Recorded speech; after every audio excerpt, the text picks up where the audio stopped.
بسم اللہ الرحمن الرحیم الحمد للہ رب العالمین والصلاة والسلام علی سید الانبیاء والمرسلین محمد وعلی آلہ وصحبہ اجمعین ومن تبعهم بإحسان الی یوم الدین، اما بعد۔ تجلیات نبوت صفحہ نمبر 24 تک پچھلے درس میں ہم نے چھوڑا تھا بیت اللہ کی تعمیر اور حجر اسود کے جھگڑے کا فیصلہ۔ آج کے سبق میں ہم یہاں سے شروع کریں گے انشاءاللہ۔ دیکھیے، بیت اللہ کی تعمیر، خانہ کعبہ کی دوبارہ تعمیر اور حجر اسود کے جھگڑے کا فیصلہ۔ آپ صلی اللہ علیہ وسلم کی عمر کا 35واں سال تھا کہ ایک روز ایک زوردار سیلاب آیا، ایک زوردار اور زبردست سیلاب آیا جس سے خانہ کعبہ کی دیواریں پھٹ گئیں۔ یہ دیواریں ایک بار کعبہ میں آگ لگ جانے کی وجہ سے پہلے ہی کمزور ہو چکی تھی، یعنی خانہ کعبہ میں ایک بار آگ لگی تھی جس کی وجہ سے خانہ کعبہ کی دیواریں، ظاہر سی بات ہے پرانے زمانے میں اتنی مضبوط نہیں ہوتی تھیں یا سیمنٹ وغیرہ کے حساب سے، تو کچی ہی ہے، تو دیوار آگ لگی تو وہ جل چکی تھی آدھی۔ اس کے بعد پھر سیلاب آیا ایک زبردست، تو اس سیلاب میں سونامی کی طرح کا، تو اور مکہ کا جو خانہ کعبہ وہ نچلے حصے ہے، نچلے ایریا میں آج بھی ہے، آج بھی نچلے ایریا میں آپ دیکھیں گے جہاں طواف جو جن کو اللہ نے شہادت نصیب کی، مطاف کا ایریا بہت نیچے ہے، مطاف کا ایریا بہت نیچے ہے۔ اور آپ کو معلوم ہوگا ایک اور چیز کہ جغرافیائی حالت مکہ کی، چاروں طرف پہاڑ ہے، چاروں طرف پہاڑ ہے، پورا مکہ پہاڑوں میں گھرا ہوا ہے، پورا مکہ، بلکہ ایک صفا اور مروہ خانہ کعبہ کے بالکل بغل میں، آپ 100 میٹر کہہ سکتے ہیں، 50 میٹر کہہ سکتے ہیں، 100 میٹر 50 میٹر زیادہ مشکل ہے۔ اس کے فاصلے میں بڑے پہاڑ تھے، ابھی تو ان کے نام پورے نقشے مٹا دیے ہیں کیونکہ 4-5 فلور تک ہو گیا ہے، وہ صرف نشان باقی ہیں، صرف ہلکے ہلکے پتھر، صرف ایسے ٹیکنی کے ٹائپ کا ہلکے ہلکے پتھر، اس کے اوپر بھی شیشہ لگا ہوا ہے، مروہ کا صفا کے اوپر شیشہ لگا ہوا ہے اور مروہ کے اندر ہلکا سا بس زمین، ایسا لگ رہا ہے کہ نشانات ہیں صرف پتھر کے گراؤنڈ فلور پہ۔ تو یہ 2 پہاڑ تھے سب سے بڑے، تو یہ صفا اور مروہ، پھر جبل ابو قبیس اور جبل عمر کے نام سے جو مشہور ہے، اس کے مکہ کے پچھمی جانب، خانہ کعبہ کے خانہ کعبہ کے پچھمی جانب۔ تو یہ پہاڑوں سے گرا ہوا ہے اور پہاڑوں سے پانی آتا ہے نیچے، ظاہر سی بات ہے بہت زیادہ سیلاب بن جاتا ہے، بہت زیادہ بارش ہو تو اس وجہ سے سیلاب آیا، تو جس سے خانہ کعبہ کی دیواریں پھٹ گئیں۔ یہ دیواریں ایک بار کعبہ میں آگ لگ جانے کی وجہ سے پہلے ہی کمزور ہو چکی تھیں۔ اب قریش مجبور ہوئے کہ از سر نو تعمیر کریں، یعنی دوبارہ ری بلڈ کریں، دوبارہ سے تعمیر کریں، بنائیں۔ اس موقع پر انہوں نے فیصلہ کیا کہ اس کی تعمیر میں صرف حلال مال ہی خرچ کریں گے۔ خاص طور سے بعض جو روایت ملتا ہے ولید بن مغیرہ وغیرہ نے جو مشورہ دیا کہ صرف حلال مال ہی خرچ کریں گے۔ ولید بن مغیرہ بن مخزوم، قبیلہ بن مخزوم، جو یہ قبیلہ اسلام کی دشمنی میں پیش تھا، عام قبائل میں اگر دیکھا جائے تو قبائل کے اعتبار سے اسلام کی دشمنی ابتدائی اسلام میں پیش تھا، ابو جہل کا قبیلہ، اور خالد بن ولید بھی اسی قبیلے تھے۔ ولید بن مغیرہ یہ خالد بن ولید کے والد ہیں، ولید بن مغیرہ خالد بن ولید کے والد ہیں رضی اللہ عنہ۔ تو یہ خالد بن ولید کے والد ولید بن مغیرہ، اس نے یہی مشورہ دیا تھا کہ مال خرچ کریں گے، حلال مال خرچ کریں گے۔ چنانچہ رنڈی کی اجرت، سود کی دولت اور کسی کا ناحق لیا ہوا مال، یعنی لوٹ ڈکیتی کرتے تھے وہ لوگ، اور ساری فحاشی برائی یعنی سب عام تھی، اور ایک دوسرے کا مال ہڑپ کر لیتے تھے، قافلوں پر حملہ کر لیتے تھے، وہ لوٹ لیتے تھے سب کچھ۔ تو اور ایک اور بات یہاں بتاتا چلوں کہ وہ لوگ خانہ کعبہ کا ننگا طواف بھی کرتے تھے۔ ننگا طواف بہت مشہور تھا، جب آپ سن 9 ہجری تک یہ رواج چل رہا تھا، اور 9 ہجری میں جب آپ صلی اللہ علیہ وسلم نے حضرت ابوبکر رضی اللہ تعالیٰ عنہ کو پہلا اسلامی حج سن 9 ہجری میں ہوا، 9 ہجری۔ ہجرت آگے آئے گا، 13 سال آپ مکہ میں رہے، پھر مکہ سے ہجرت کرنے کے بعد مدینہ گئے، وہاں سے 1 سال ہجری شروع ہوتا ہے، وہاں سے 13 سال کے بعد 1 سال ہجری شروع ہوتا ہے، تو 9 ہجری یعنی، اور آپ 11 ہجری میں، 11 ہجری کے 12 ربیع الاول یعنی تیسرے مہینے کی 12 تاریخ کو، 11 ہجری کے تیسرے مہینے کی 12 تاریخ کو آپ کا انتقال ہو گیا، اور 9 ہجری میں پہلا اسلامی حج ہوا ہے، پہلا اسلامی حج ہوا، اس لیے اسلام کا 5واں رکن ہے حج، 5واں رکن ہے۔ بہرحال تو 9 ہجری میں جو پہلا حج ہوا، اس کے امیر کون تھے؟ حضرت ابوبکر رضی اللہ تعالیٰ عنہ تھے۔ آپ نے ان کو ابھی پڑھا، پھر بعد میں پیچھے ان کے پیچھے حضرت علی رضی اللہ تعالیٰ عنہ کو بھی بھیجا کہ کوئی اعلان کر دو کہ آج کے بعد کوئی مشرک خانہ کعبہ کا طواف نہیں کرے گا، کوئی خانہ کعبہ کا ننگا طواف بھی نہیں کرے گا، مشرک بھی نہیں کرے گا، خانہ کعبہ میں داخل نہیں ہوگا، اور کوئی ننگا بھی خانہ کعبہ۔ اچھا سوال یہ ہوتا ہے کہ وہ ننگا طواف کیوں کرتے تھے؟ ننگا طواف کیوں کرتے تھے وہ اس وجہ سے ان کا کہنا تھا اگر صحیح غلط ان کا قول وہ اپنی جگہ پر، لیکن ان کی سوچ یہ تھی کہ ہم نے یہ جو مال کمایا ہے اور اس مال سے جو کپڑے خریدے ہیں یہ لوٹ مار اور ڈکیتی کے حرام کمائی سے ہم نے کمائی، اور اس میں ہم اللہ کی عبادت کریں، اس میں ہم اللہ کا گھر کا طواف کریں، یہ نہیں ہو سکتا۔ اس لیے وہ کپڑے ہی اتار دیتے تھے، جس کے پاس کپڑے حلال کمائی کے نہیں ہوتے تھے وہ ننگے طواف کرتا تھا۔ وہ ان کا طریقہ غلط تھا سوچ، لیکن ان کی سوچ دیکھیے، آپ مشرک تھے، کافر تھے، پھر بھی وہی سوچتے تھے کہ حرام کمائی سے اللہ کے گھر کا طواف نہیں کریں گے، اللہ کے گھر کا طواف نہیں کریں گے۔ بہرحال تو انہوں نے یہ بھی فیصلہ کیا کہ حرام مال نہیں ڈالیں گے، اور اس کا آگے دیکھیے کہ اس کا ریزن بھی آگے اس کا کیا ہوتا ہے۔ تو یہ ساری چیزیں کہاں شامل نہیں کریں گے، اس میں استعمال نہیں کریں گے۔ انہیں خانہ کعبہ گراتے ہوئے بھی ڈر لگ رہا تھا۔ اب سوال یہ ہے، خانہ کعبہ کو چلو پیسہ جمع ہو گیا، خانہ کعبہ کو گرائے نئے سلطان کو تو گرانا پڑے گا، شہید جیسے کو کہتے ہیں مسجد شہید کرنا، تو گرائے کون خانہ کعبہ کو؟ سب کو ڈر لگ رہا تھا کہ کہیں اللہ کا عذاب نہ ٹوٹ پڑے۔ بالآخر ولید بن مغیرہ نے یہ کہہ کر ڈھانا شروع کیا کہ اللہ مصلحین کو ہلاک نہیں کرتا، اللہ مصلحین یعنی اصلاح کرنے والے، ہم گرا رہے ہیں تو بے حرمتی کرنے کے نعوذ باللہ نہیں، کیونکہ جب ابرہہ نے، میں نے واقعہ بھی شاید بیان بھی کیا کہ ابرہہ نے جب بے حرمتی کی غرض سے خانہ کعبہ پر حملہ کیا تھا تو اللہ نے اس کا کیا حشر کیا، بلکہ تاریخ تک آنے والے لوگوں کے لیے اس کو عبرت بنا دیا کہ قیامت تک آنے والے لوگ اس کے بارے میں پڑھتے رہیں گے، قرآن کی آیتیں پڑھتے رہیں گے۔ تو اس نے کیا کہا کہ مصلحین کو، اصلاح کرنے والوں کو اللہ ہلاک نہیں کرتا ہے، اور اس نے یہی کہا بعض روایت میں جو اے رب کعبہ، ہم نیک کام کرنے کی غرض سے گرا رہے ہیں، ہم نیک کام کرنے کی غرض سے گرا رہے ہیں۔ بہرحال دیکھیے ان کی سوچ اچھی تھی، سب کچھ تھا، لیکن اسلام کی دشمنی کی وجہ سے انہوں نے اسلام قبول نہیں کیا، اس سے ان کے اعمال قبول نہیں ہو گئے، ان کے اعمال قبول نہیں ہوئے۔ کافر کے جو بھی نیک اعمال ہے دنیا میں ان کو بدلہ مل جاتا ہے، اللہ اس کے مال میں برکت دیتا ہے، یا اس کو صحت تندرستی عطا کرتا ہے، عمر میں برکت دیتا ہے، جو کچھ بھی ہو دنیا میں اس کو مل جاتا ہے، آخرت میں اس کو کچھ بھی نہیں ملتا ہے۔ یہ ان کے دیکھیے آپ اخلاق دیکھیے، لیکن پھر بھی انہوں نے اسلام قبول نہیں کیا۔ جب لوگوں نے دیکھا کہ اس سے کچھ نہیں ہوا تو انہوں نے بھی ڈھانا شروع کر دیا۔ سب سے پہلے ولید بن مغیرہ نے ڈھایا، ولید بن مغیرہ نے دونوں کونوں کو گرا دیا، خانہ کعبہ کے دونوں کونوں کو گرا دیا، اور شام ہو گئی۔ شام کے بعد لوگوں نے کہا کہ ٹھیک ہے، رات میں انتظار کرتے ہیں، دیکھتے ہیں کہ ولید بن مغیرہ پر کوئی عذاب نازل ہوتا ہے کہ نہیں، اگر صبح میں یہ صحیح سالم بچ گیا تب ہم لوگ بھی گرائیں گے۔ تو صبح میں جب صبح ہوئی تو لوگوں نے دیکھا کہ ولید بن مغیرہ صحیح سالم خانہ کعبہ میں داخل ہو رہا ہے، اطمینان کے ساتھ، تب لوگوں نے شروع کیا اور پھر بڑھانا شروع، کیونکہ ان کا ایمان تو اللہ کی ذات پر تھا نہیں، مشرک تھے، تو اس حساب سے ڈرتے تھے اور توہمات ان کے اندر زیادہ تھی۔ حضرت ابراہیم علیہ السلام کی والی بنیاد تک انہوں نے بھی ڈھانا شروع کر دیا، اور حضرت ابراہیم علیہ السلام والی بنیاد تک گرا ڈالا، کہ حضرت ابراہیم علیہ السلام نے تعمیر کیا تھا بنیاد سمجھتے ہیں نا۔ اس کے بعد تعمیر شروع کی، تعمیر کے لیے ہر قبیلے کا الگ الگ حصہ مقرر تھا، بہت سارے قبیلے تھے، قریش ایک مشہور قبیلہ، بڑا قبیلہ، لیکن اس کی بہت ساری شاخیں ہیں، جیسا کہ میں نے بار بار ذکر کیا ہے، بہت ساری شاخیں تھیں، بنو مخزوم، آپ صلی اللہ علیہ وسلم کس قبیلے سے تھے؟ آپ صلی اللہ علیہ وسلم کس قبیلے سے؟ قریش سے تھے، لیکن قریش کے کس شاخ سے تھے؟ بنو ہاشم سے۔ آپ صلی اللہ علیہ وسلم بنو ہاشم سے، حضرت عمر بنو عدی سے، حضرت ابوبکر بنو تیم سے، اور حضرت خالد بن ولید رضی اللہ تعالیٰ عنہ اور یہ دوسرے، اس طرح بنو عبدالدار اور بنو مخزوم، بہت سارے قبیلے تھے، بہت سارے شاخیں تھیں، بہت سارے قریش کے، تو ہر قبیلے کا الگ الگ حصہ مقرر تھا۔ اشراف یعنی بڑے بڑے لوگ، قبیلوں کے سردار، بڑے بڑے لوگ جس کو آگیوان کہتے ہیں ہم لوگ، اپنے کاندھوں پر پتھر لاتے اور ڈھیر لگاتے، وہ بھی پتھر اٹھاتے تھے کندھوں پر اور ایک جگہ جمع کرتے، پتھر اٹھاتے تھے، وہ بھی مزدوری کا کام کرتے تھے وہاں پر وہ لوگ بھی، کیونکہ خانہ کعبہ کی تعمیر تھی۔ آپ صلی اللہ علیہ وسلم اور آپ کے چچا عباس بھی پتھر ڈھو رہے تھے، پتھر ڈھونا یعنی پتھر اٹھانا کندھوں پر۔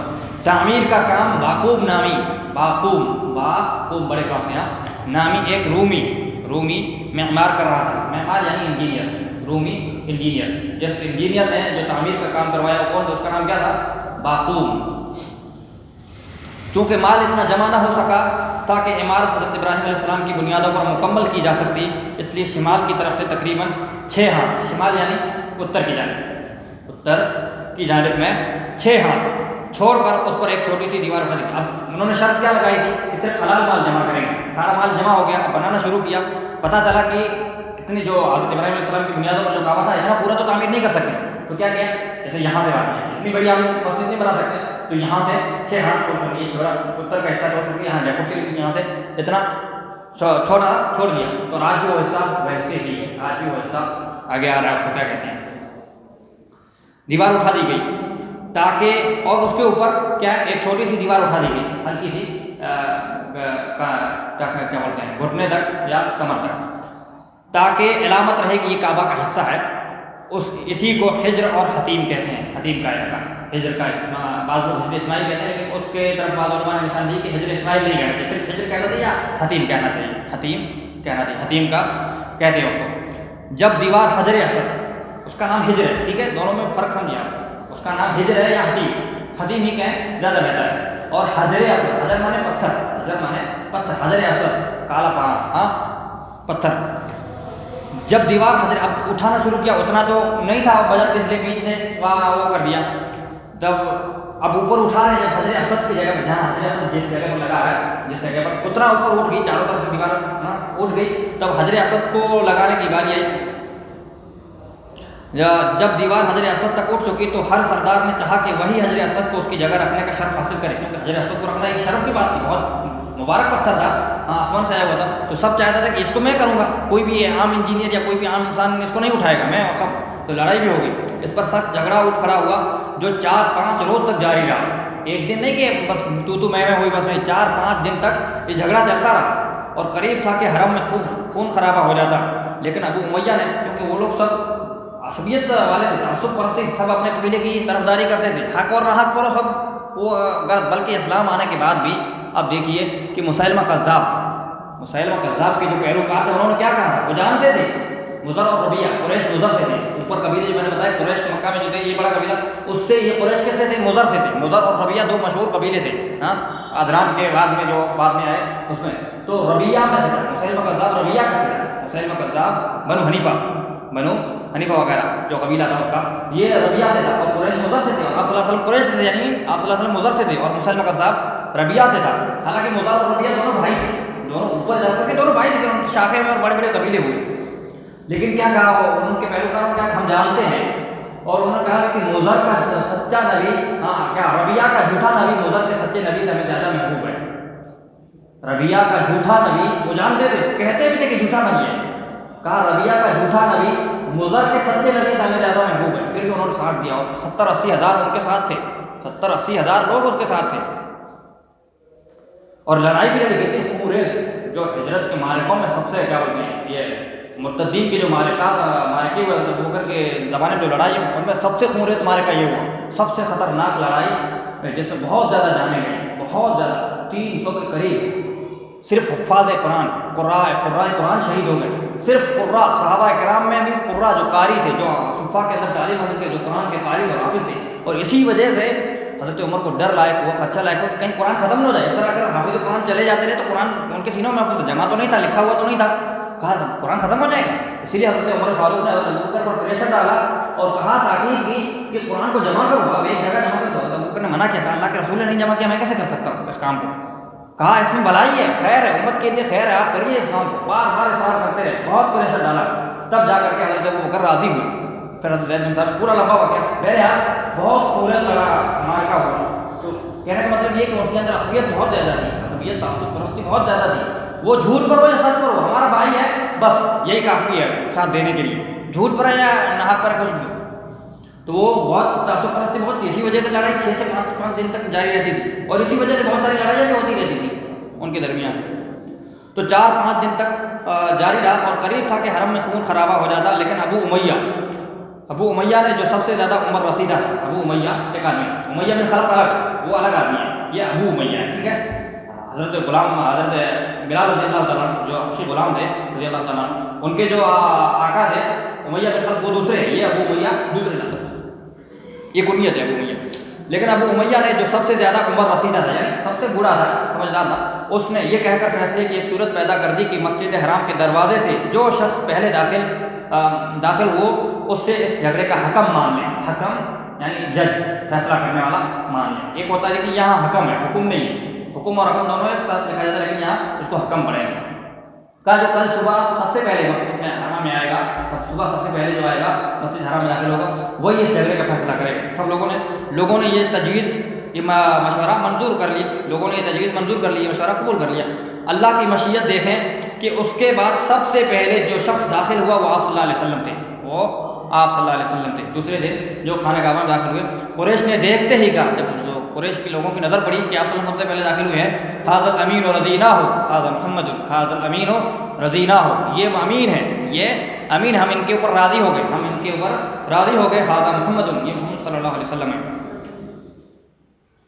پھر آپ صلی اللہ علیہ وسلم ان کے پاس پہنچے تو آپ کو تفصیل بتائی گئی۔ آپ صلی اللہ علیہ وسلم نے اس کا یہ حل، جب آپ صلی اللہ علیہ وسلم پہنچے تو لوگوں نے کہا کہ اب آپ کو فیصلہ کرنا ہے، یہ مسئلہ ہے، مسئلہ چڑھنا جائے گا، تو آپ صلی اللہ علیہ وسلم نے اس کا یہ حل نکالا کہ ایک چادر لی، اس میں حجر اسود کو رکھا، حجر اسود رکھا اور سب سرداروں سے کہا کہ اس کا کنارہ پکڑ کر اٹھانا۔ پتھر تو بہت چھوٹا تھا، سب لوگ اس کو مل کر کے اٹھا نہیں سکتے تھے، اور آپ صلی اللہ علیہ وسلم کی عقل مندی اور دانش مندی، فیصلے کا آپ صلی اللہ علیہ وسلم کا دیکھیے کہ آپ صلی اللہ علیہ وسلم کس طرح فیصلہ کیا۔ ایک چادر منگائی، بڑی چادر، اور اس کے اندر پتھر کو رکھا، چادر کے اندر پتھر کو رکھا اور کہا جتنے قبیلے کے سردار ہیں سب لوگ ایک ایک کونا پکڑ لیں، چادر کو پکڑیں، سب لوگ ایک ساتھ اٹھائیں، سب لوگ، جھگڑا ختم ہو گیا، تاکہ کسی کو یہ نہ رہے کہ طرفداری کی کہ کوئی ایک آدمی اٹھائے۔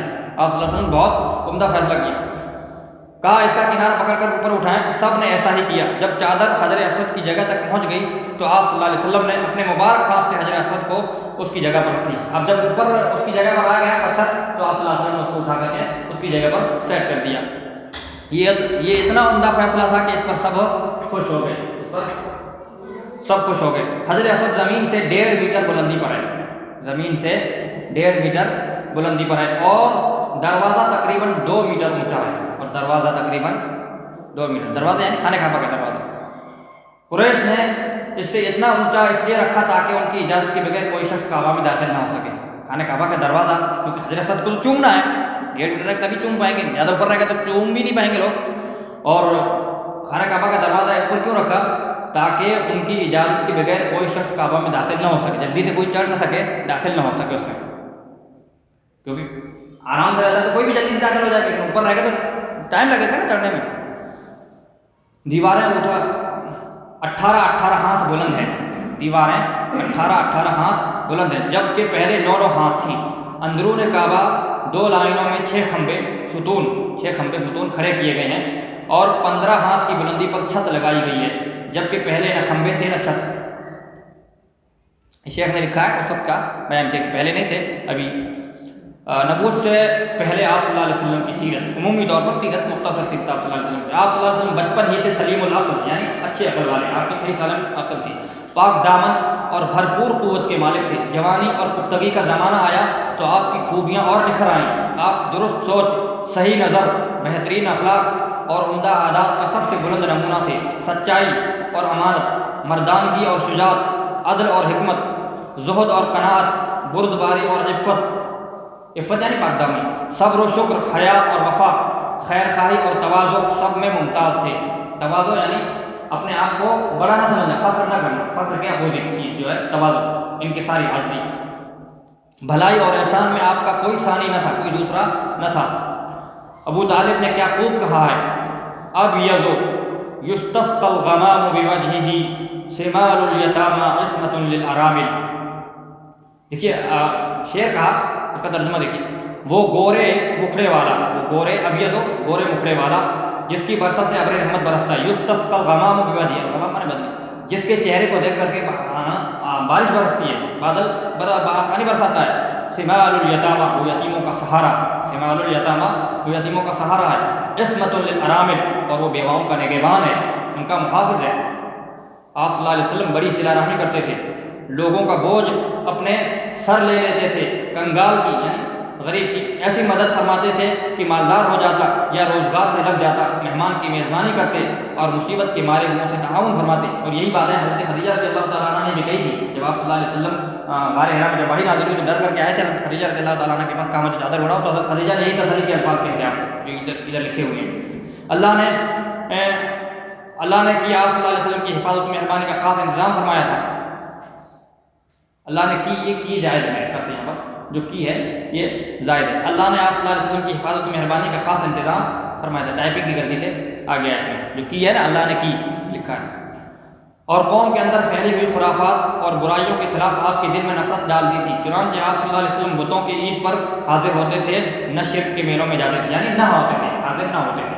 جب 2 چیزوں کی نفی کرتے ہیں اردو میں تو ایک کے ساتھ نہ لگا دیتے ہیں، ٹھیک ہے، تو نہ آپ ان کے میلوں پر، عید یعنی ان کے میلے اور جو ان کے تہوار ہوتے تھے، نبی نہیں ہوئے تھے، یعنی اسلام کا زمانہ نہیں آیا تھا، وہ لوگ مشرک تھے، اور اسلام کا زمانہ نہیں آیا، تو اس وقت بھی آپ نے شرک نہیں کیا، اور ان کے شرک کرنا تو دور کی بات ہے، آپ ان کے تہواروں میں بھی شریک نہیں ہوتے تھے، آپ جبکہ ابھی آپ نبی نہیں ہوئے، اس وقت آپ صلی اللہ علیہ وسلم کی یہ سوچ تھی کہ آپ بتوں کی عید پر حاضر ہوتے تھے، نہ وہ شرک کے میلوں میں جاتے تھے۔ آج ہم اسلام کے بعد اور اتنی ساری چیزیں واضح ہونے کے بعد بھی پھر بھی یہی لوگ آج کل پوچھتے ہیں کہ مولانا کھا لیں یا شریک ہو جائیں کیسا ہے؟ یہ سوال ہی پیدا نہیں ہوتا ہے۔ ایک سوال ہی پوچھنے کے ایک مومن کو اپنے عقیدے پر اس قدر مضبوط ہونا چاہیے کہ اس کو یہ عقیدے کی چیزوں میں تو کمپرومائز کرنے کی ضرورت ہی نہیں ہے، اس کو پوچھنے کی ضرورت ہی نہیں ہے۔ آپ آستانوں یا غیر اللہ کے نام پر ذبح کیا ہوا جانور کھاتے، نہ ہی بتوں کو چھوتے، نہ ان کے نام کا جانور کھاتے تھے، ذبح کیا ہوا جانور کھاتے تھے، نہ بتوں کو چھوتے اور ان سے تقرب حاصل کرتے تھے، نہ یہ سب کیا نہیں کرتے تھے۔ لات و عزیٰ کی ایک قسم تو سننا بھی گوارا نہ فرماتے تھے، لات و عزیٰ کی قسم کھانا تو دور کی بات، آپ سننا بھی گوارا نہ کرتے تھے۔ یہ سب نبی ہونے سے پہلے، یہ سب نبی ہونے سے پہلے آپ صلی اللہ علیہ وسلم کے اخلاق تھے۔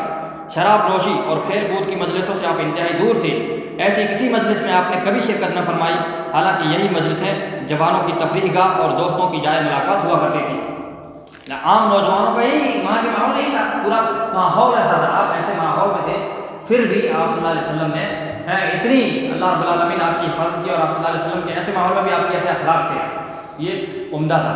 اور اس ماحول میں، اور آج ہم ساری چیزیں ہمارے پاس ہیں، ماحول بھی اچھا ہے الحمدللہ، مسلمان گھرانے میں پیدا ہوئے اور ساری چیزیں، تو ہم لوگوں کو اس پر بھی یہ سیرت سے عبرت اور درس ہمارے لیے ہے کہ ہم اس چیز پر دھیان دیں کہ آج کل ہمارے نوجوان کہاں جا رہے ہیں اور کیسی چیزیں ہیں۔ تو ان اخلاق و عادات کی طرف دھیان دینے کی ضرورت ہے، اور اس کے سیرت کی پڑھنے کا مقصد بھی یہی ہے کہ ہم پڑھیں تو اس سے عبرت حاصل کریں۔ ہذا وصلی اللہ علیہ نبینا محمد، السلام علیکم ورحمۃ اللہ وبرکاتہ۔